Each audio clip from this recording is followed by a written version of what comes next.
Welcome to CMZ Live. I'm Kim Jansen. I'm one of the orangutan keepers here at the Cleveland Metro Park Zoo, and I'm excited to join you today for the live stream. We're going to be celebrating Zaki's 4th birthday and learning about what makes him such a great ambassador for orangutans in the wild. Tune in to learn more, and please drop any questions you have in the comments.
So Zaki is an important ambassador for orangutans in the wild. He's helping us raise awareness about the orangutan populations in the wild and the threats that they face, and inspire us to help protect the wild orangutans in their habitats.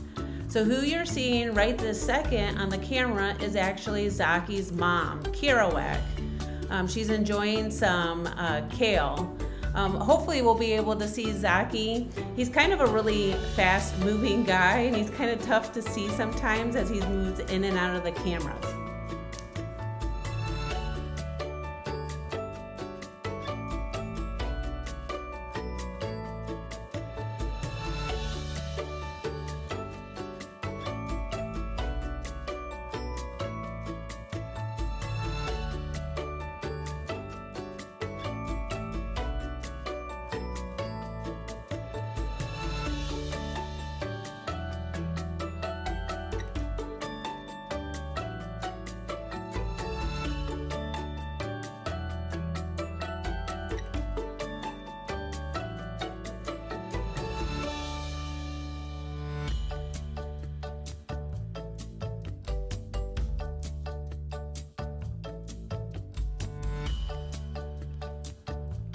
So one of the questions that we had, which is a really good question, is how long have the orangutans been here at the Cleveland Metro Park Zoo?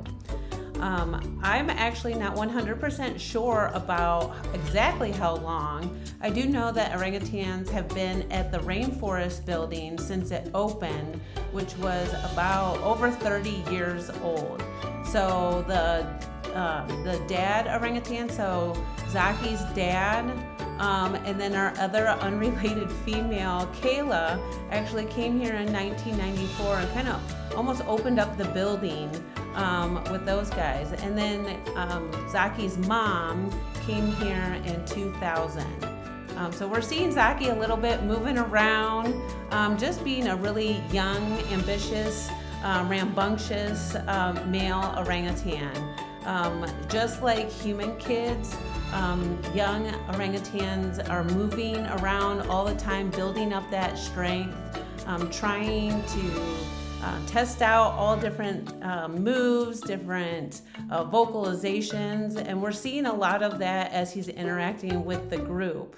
One of the things that we see with Zaki a lot right now is he's definitely being a young male and all that entails.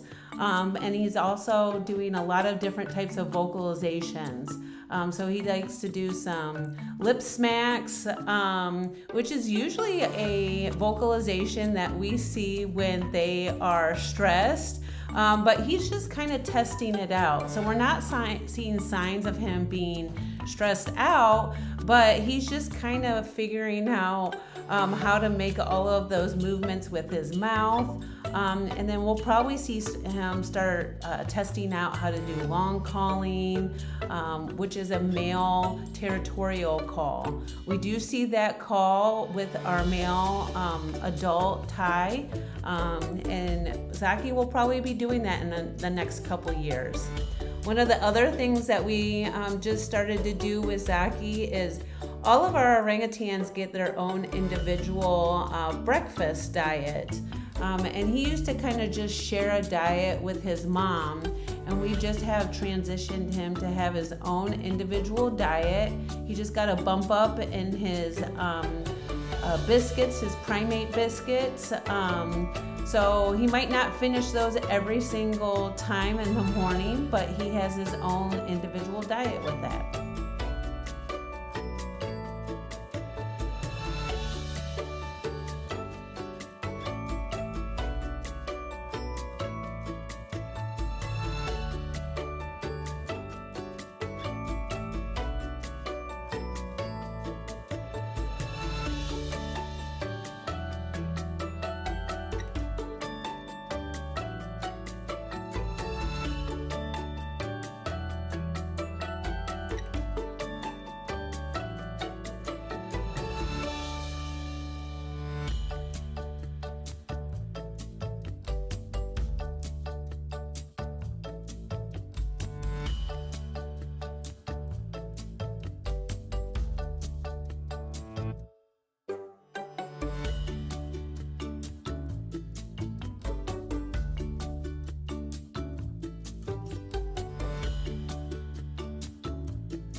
So Bornean orangutans are listed as critically endangered by the International Union of Conservation of Nature.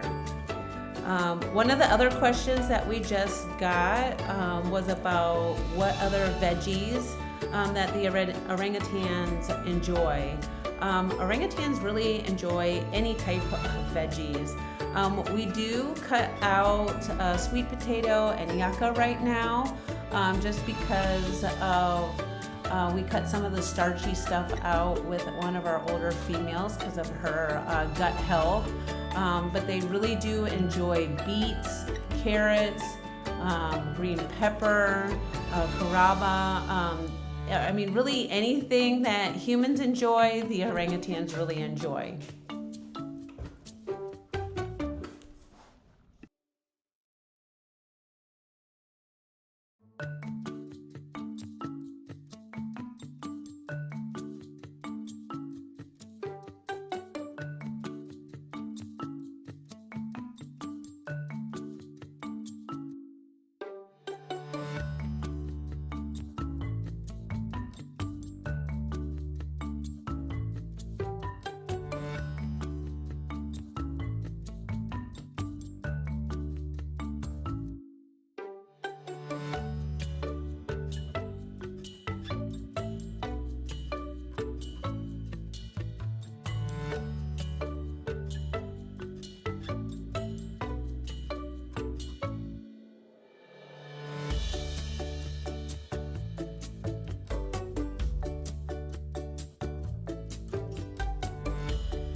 The Cleveland Metro Park Zoo supports orangutan conservation.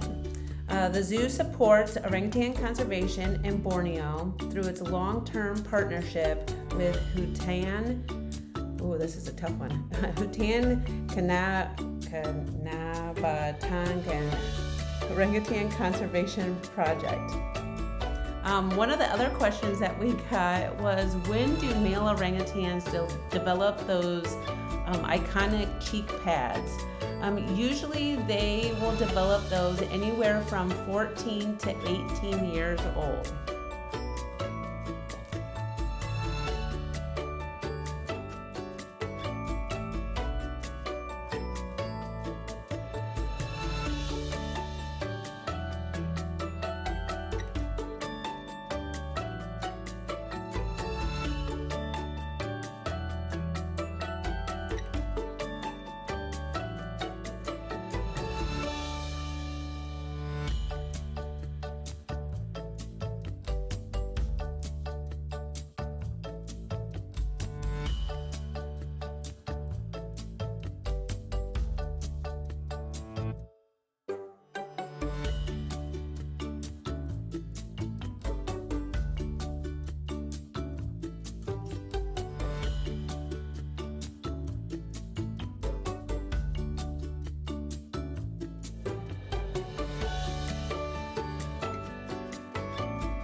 So this network of the SAFE program is a network of organizations and individuals that generate conservation support and advocate for the protection of wild orangutans. So a lot of this program is just there's an education aspect of conservation. A lot of that is just teaching people in the local communities and then also the long distance of why it's so important to have these diverse ecosystems where orangutans are found, and why it's so important to preserve those habitats. One of the questions that we just got was a question about their current habitat space. So if you've been watching, when we've been kind of doing a little bit of the wide angle views, I would say if you kind of take that wide angle view and you times that space maybe about 10 times, that's kind of the horizontal space. And then there's a lot of vertical space that they have in their current exhibit. We are in the process of building a new primate forest, which is going to be a really cool new addition. The orangutans are going to have an outdoor exhibit with that, and then also an adjacent day room. And the day room is going to be about 2.5 story tall. It's going to have a lot of viewing spaces that are going to be really tall at the different floors to kind of see all of that vertical space. And then one of the neat things about the new space as well is you're going to be able to see all of the different training behaviors that we do. So we have a lot of viewing windows for public to see, because we do a lot of voluntary behaviors with them for their care. So we do blood draw, we do ultrasounds, we do EKGs, we take their blood pressure, we take their weights. So we're going to be able to do all of that stuff viewable for the public. In their current space right now, all of that stuff is done in holding, which is on the first floor and not viewable by the public. So we're kind of limited on displaying all of that, those behaviors. So it's going to be really cool when that space opens, which hopefully will be next summer, 2026. And we'll be using the space that you're seeing right now will be kind of their winter space, unless we have to divide our group. Zaki will get to the age that he will not be accepted by Thai. Two adult males cannot be housed together. So at some point, Thai is not going to be as accepting of Zaki being in that group. Usually that happens between the ages of 8 to 10. It can start even as early as 7. He usually becomes a little bit less tolerant of Zaki's antics, a little less patient. So that will be one of the important things that we do as their caretakers, as the zookeepers, is to observe that behavior and then take the necessary steps. So when that happens, we'll probably be running 2 groups at that time. So there'll be orangutans in the space that you see right now, and then also orangutans in that new space.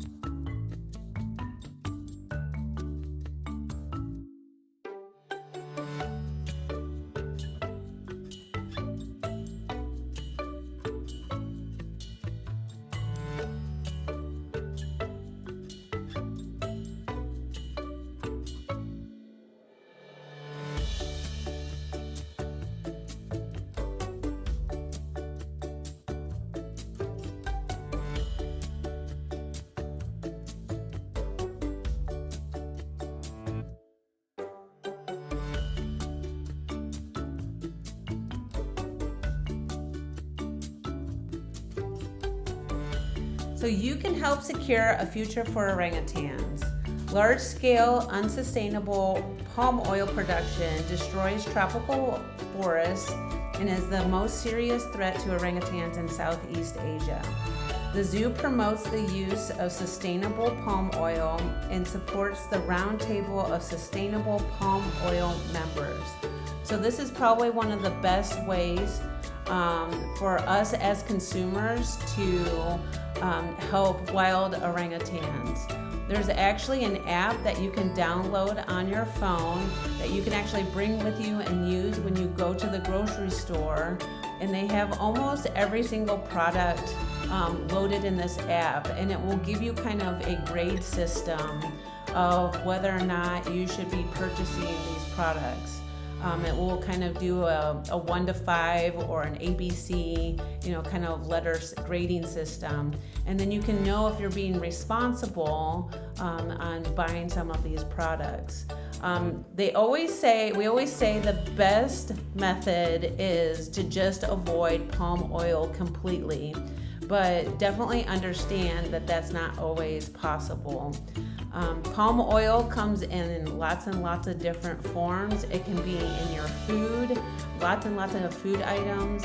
It can be in cosmetics. It can be in a lot of health products that, lotions, like I said, cosmetics. So you have to be very mindful of what you're purchasing. But like I said, you can buy this app, or you can download this app on your phone, and you can actually scan stuff while you're there looking at the label to be the best consumer as you possibly can be. One of the questions that we just got was what the orangutans got as birthday enrichment today. I'm sure you can see we got lots of different color out there. We use streamers, just that crepe paper streamers. They usually love to pull that down. We saw earlier, Mira got a whole bunch of it. She wraps it around her. It kind of looks like a little mummy. We also made some paper chain with some construction paper with them. I had a lot of fun this past week making a lot of the different enrichment items. We cut out big 4s to celebrate Zaki's 4th birthday, and then we kind of glued it to the walls of the habitat using mustard. That's one of their favorite smears. And then we used kind of our reliable wood cookies. So we've been using that a lot. If you've been kind of watching us on a regular basis, that's one of our go-tos. They really enjoy. Right now you can kind of see right by, it looks like Kira just displaced Mira, but Mira had right by her feet kind of a slab of wood in kind of a cookie looking form, and then we drill little holes in there, and then we put different types of smears. So today they got ketchup in there, and then those holes are kind of deep, and then they have to kind of use branches to get them. So somebody's using or enjoying the crepe paper. I think that's Zaki right now, having some fun with his birthday enrichment.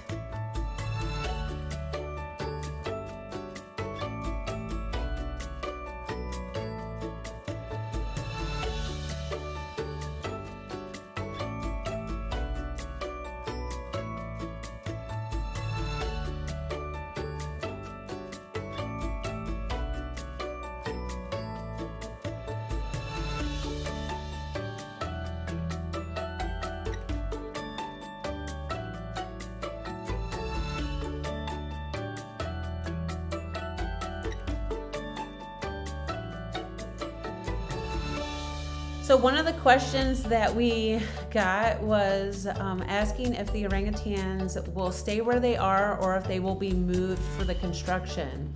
If you've been keeping up with our social media, you've been able to see that there's a lot of construction that's happening currently in the front of the building. The orangutans have been and will be staying in the building as all of this is going on. Their space in the building is the best suited for them, and we've been able to keep really close tabs on their status. So if they're showing us signs of being stressed out, then we can take in consideration if we really need to move them. But as of right now, this is actually still the best suited space for them. It's set up, obviously the best for them. This is where they've lived, for years and years and years. And there's really not the best, there's not another space at the zoo that we currently have that is better. We haven't really seen a lot of signs of stress with all of this construction. If anything, there's just a lot of curiosity. One of the neat things that has been a result of us having that new dome put on the building in 2020 is we were able to put a cap on our orangutan exhibit. So we were able to put a mesh kind of top on the exhibit, and because we were able to do that, the orangutans can use that vertical space a little bit better. So we've been able to install a fire hose, and then the orangutans can get higher up. And Kayla, who you can actually see in the camera right now enjoying some of our wonderful browse that our horticulture department gets us, she's been I would say one of the most curious orangutans. And she likes to go all the way to the tippy top, and when the heavy machinery was first coming in, she would just spend hours and hours at the tippy top of that exhibit and watch that machinery move around. But we weren't really seeing a lot of signs of stress from them. So we've been spending a lot of time with them. One of the nice things is with the building closed and a lot of the animals that we were taking care of on a regular basis not in the building, it has kind of freed up time for us to spend a lot more one-on-one time with the orangutan. So we've been doing a lot more training, a lot more relationship building with them.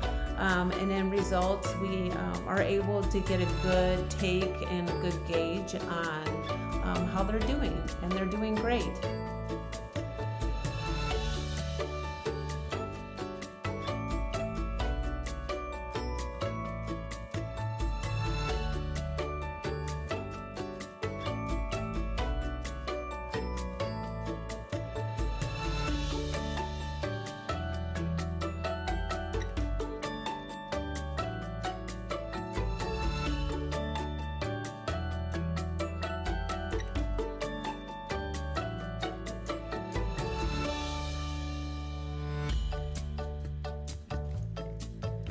So visit futureforwildlife.org to learn more about what you can do to make a difference and help the zoo secure a future for wildlife and wild places.